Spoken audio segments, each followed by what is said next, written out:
Bab 1232, Bergaun Polos.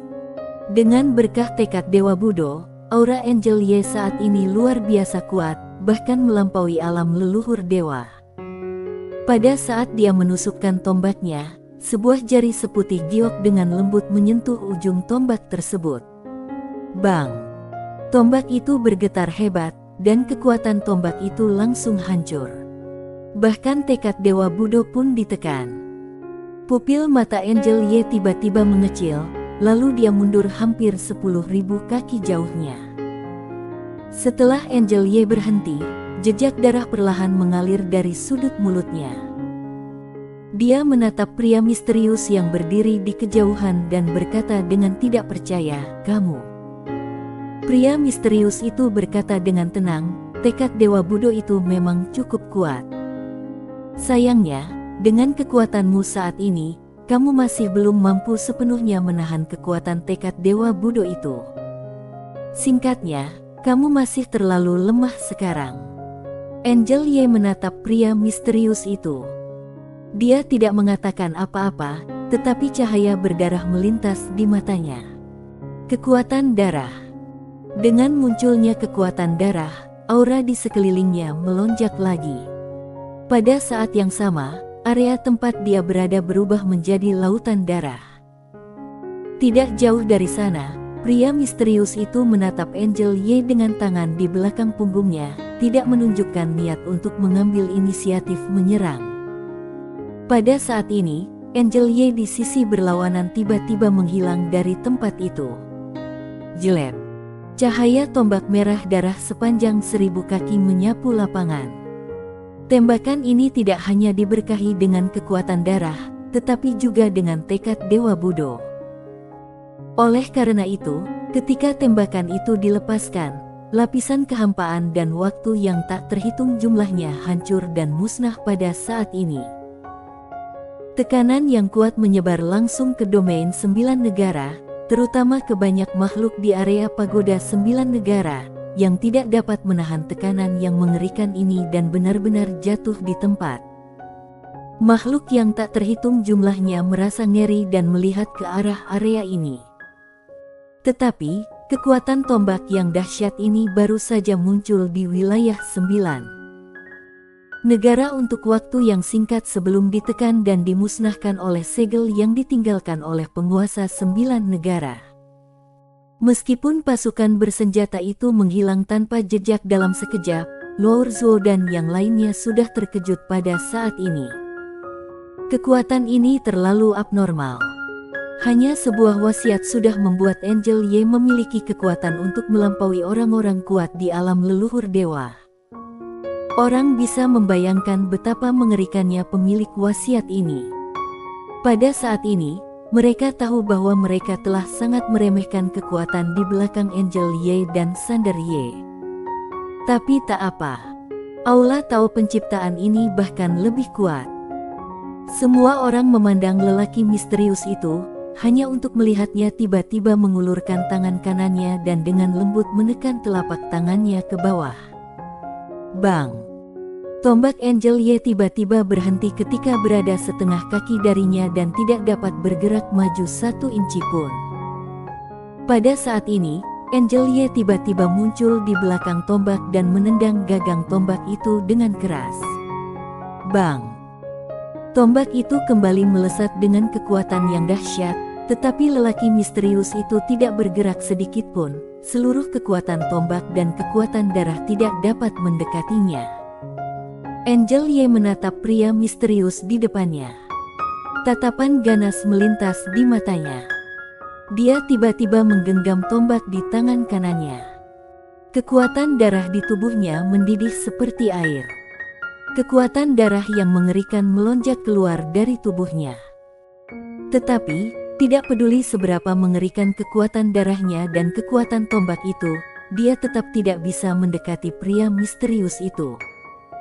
Pada saat ini, pria misterius itu tiba-tiba melambaikan lengan bajunya. Bang! Hanya dalam sekejap, kecuali tekad Dewa Budo, semua kekuatan darah dan kekuatan tombak di tubuh Angel Ye langsung menghilang, dan dia sendiri terlempar mundur puluhan ribu kaki jauhnya. Begitu dia berhenti, kekuatan tombak dan kekuatan darahnya menghilang lagi dan tidak bisa lagi dipadatkan. Hancur total. Melihat pemandangan ini, Luo Zhuo dan yang lainnya menghirup udara dingin. Mereka semua menatap pria misterius itu, mata mereka penuh dengan kesungguhan dan kekaguman. Kekuatan yang ditunjukkan Angel Ye sungguh mengerikan, tetapi pria misterius ini bahkan lebih mengerikan. Karena dari awal sampai sekarang, gerakan pria misterius ini sangat tenang dan santai. Jelas, pria misterius ini tidak benar-benar mengerahkan kekuatan apapun.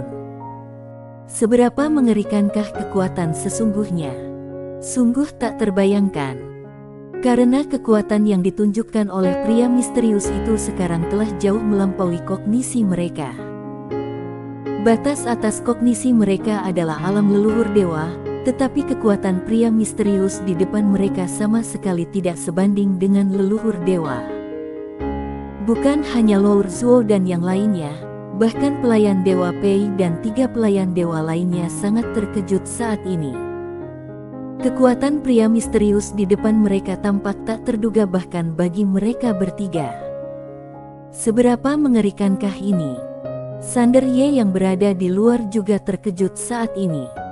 Dia menatap pria misterius itu. Siapakah orang ini? Dalam kesannya, sepertinya hanya ada satu orang yang memiliki kekuatan mengerikan seperti itu, dan dia bukan dari keluarganya. Ketua Jennifer. Tetapi orang di depannya jelas bukan Ketua Jennifer. Karena dia tahu karakter Ketua Jennifer. Ketua Jennifer bukanlah tipe orang yang akan menyembunyikan dirinya. Jika dia ingin membunuhnya, dia tidak akan pernah menyembunyikan dirinya tetapi akan melakukannya secara terbuka. Sander Ye berpikir dalam hatinya, Tuan Pagoda, apakah kamu tahu siapa orang ini? Pagoda kecil berkata, hanyalah sampah. Sander Ye. Di kejauhan, lelaki misterius itu tiba-tiba menatap Angel Ye. Pada saat ini, kekuatan garis keturunan Angel Ye dan kekuatan senjatanya masih belum bisa menyatu. Penindasan Dao. Jika bukan karena dukungan tekad Dewa Budo, serangan tadi sudah cukup untuk menghancurkan jiwa Angel Ye. Angel Ye menarik napas dalam-dalam, dia perlahan mengepalkan tangan kanannya, dan seni bela diri yang kuat perlahan meluap dari telapak tangannya. Pada saat ini, hatinya terguncang tak terlukiskan kata-kata. Sebab, dia merasa, kalau bukan karena adanya tekad bela diri tersebut, dia tidak akan berani melawan saat berhadapan dengan laki-laki misterius di hadapannya. Itu seperti seekor semut yang memperhatikan seekor naga. Ini bukan lagi penghancuran alam biasa, tetapi penghancuran Dao Agung. Pemahaman pihak lain tentang Dao Agung jauh melampaui dia. Tidak pada level yang sama sekali. Setelah Angel Ye menatap pria misterius itu sejenak, dia tiba-tiba mengepalkan tombak di tangan kirinya. Bang! Garis keturunan iblis gila di tubuhnya mulai mendidih lagi. Pada saat yang sama, gelombang niat senjata terus menyapu keluar dari tubuhnya. Darahnya kembali kental. Kekuatan senjata terkonsentrasi lagi. Cabut pedangnya. Sekalipun kamu tahu musuhmu 10 kali lebih kuat darimu, kamu harus tetap berani menghunus pedang. Tidak bisa menang itu satu hal, tapi berani berjuang itu hal lain. Dia tidak akan membiarkan dirinya menjadi pengecut. Bahkan jika dia mati, itu hanya akan terjadi dalam pertempuran. Kekuatan darah di sekitar Angel Ye menjadi semakin kuat, dan auranya sendiri juga menjadi semakin kuat, dan mulai mengalami perubahan kualitatif. Ini sebuah terobosan. Melihat kejadian itu, orang-orang di luar pun terkejut semua. Bagaimana bisa ada terobosan saat bertarung? Ketika pria misterius itu melihat Angel Ye hendak menerobos, dia tidak memilih untuk mengambil tindakan, tetapi berdiri di sana menunggu. Secara rahasia, Pemimpin kelompok tentara bayaran Dewa Budo, memandang Angel Ye dan berseru, "Sungguh monster." Harus diakui, dia benar-benar terkejut. Kekuatan Angel Ye saat ini sebenarnya luar biasa kuat. Saat menghadapi seseorang yang 10 atau bahkan puluhan kali lebih kuat darinya, Angel Ye tidak hanya tidak putus asa, tetapi malah semakin termotivasi. Keadaan pikiran ini benar-benar tak terkalahkan. Jika Angel Ye tidak meninggal di sini hari ini, dia akan menjadi raksasa abadi di masa depan. Sangat disayangkan. Dewa Budo itu menoleh dan menatap pria misterius itu.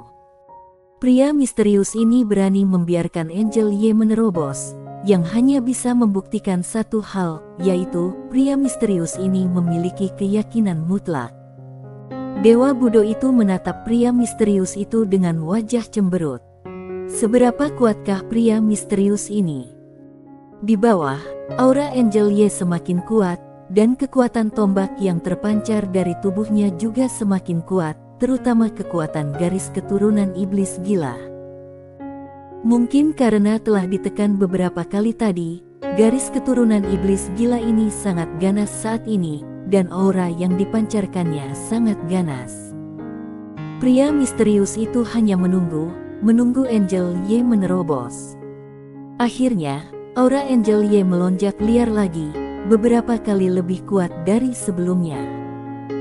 Kekuatan senjata yang terpancar dari tubuhnya juga bergetar seperti air pasang, dan bagian ruang dan waktu yang kosong ini mendidih seperti air. Terobosan.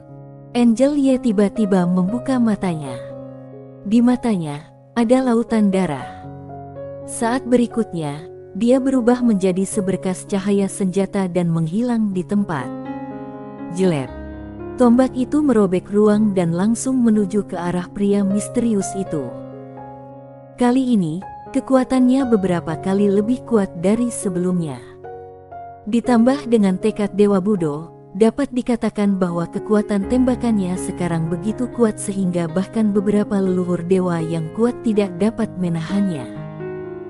Pada saat itu, lelaki misterius itu tiba-tiba mengulurkan jarinya dan mengetuknya pelan. Bang! Semua kekuatan senjata dan kekuatan darah hancur dalam sekejap, dan Angel Ye sekali lagi terlempar mundur ribuan kaki. Masih menekan. Kesenjangan kekuatannya terlalu besar. Begitu Angel Ye berhenti, tubuhnya terkoyak, darah berceceran, dan jiwanya menjadi ilusi. Lelaki misterius itu menggelengkan kepalanya pelan, "Menarik sekali kalau ibumu keluar, kamu terlalu lemah." Sambil berkata demikian, dia menoleh dan menatap Sander Ye yang tidak jauh darinya. "Tuan Ye, kita sudah bermain begitu lama, sudah waktunya untuk mengakhirinya." Saat suara itu jatuh, dia dengan lembut menekan tangan kanannya ke arah area di mana Sander Ye berada. Bang! Tubuh Sander Ye tiba-tiba menjadi ilusi. Pada saat ini, Sander Ye hanya merasakan kesadarannya menghilang sedikit demi sedikit. Dia benar-benar menghilang, seakan-akan sedang dimusnahkan. Tidak ada kekuatan untuk melawan. Pada saat ini, masa lalu melintas di benaknya bagai kilat. Kota Huanggu, keluarga Ye, Grace Nalan, Maya Ao, Selina, Rosachi, Kak Maura. Pada saat ini, dia tiba-tiba menyadari betapa singkatnya kehidupan manusia, dan dalam kehidupan ini, dia menemukan bahwa dia masih memiliki banyak penyesalan. Anak yang belum lahir. Kak Maura masih menunggunya. Dia tidak mau menyerah. Dia ingin hidup. Tetapi, saat ini, dia hanya bisa menunggu untuk mati. Hidup memang sering seperti ini. Saat masih muda, ambisimu setinggi langit, dan takdirmu ada di tanganmu sendiri. Tetapi, setelah terjun ke masyarakat dan menempa diri untuk beberapa waktu, kamu menyadari betapa sulitnya dunia ini dan bahwa hidupmu lebih tipis dari kertas. Tidak punya pilihan. Putus asa. Saat dia tidak bisa menghubungi siapapun, dia tiba-tiba menyadari betapa tidak berartinya dia, Sander Ye. Sander Ye perlahan mengangkat kepalanya dan mendongak. Pada saat ini, dia tiba-tiba teringat apa yang dikatakan bibinya. Apakah kamu pernah mengalami keputusasaan yang sebenarnya? Mengapa bibi ingin dia mengalami keputusasaan yang sesungguhnya? Apakah hanya untuk bersenang-senang? Tidak. Dia ingin melihat jati dirinya. Kenali diri sendiri. Jadilah diri sendiri. Bukannya jadi cucu lelaki berbaju hijau, anak master pedang dunia, atau kemenakan perempuan bergaun polos. Sayangnya, sudah agak terlambat untuk memahaminya. Pada saat ini, Angel Ye di kejauhan tiba-tiba mulai terbakar, lalu dia melepaskan tembakan dan bergegas menuju pria misterius itu. Pria misterius itu menoleh untuk melihat Angel Ye yang sedang berlari ke arahnya. Pada saat ini, Sander Ye terbebas untuk sementara.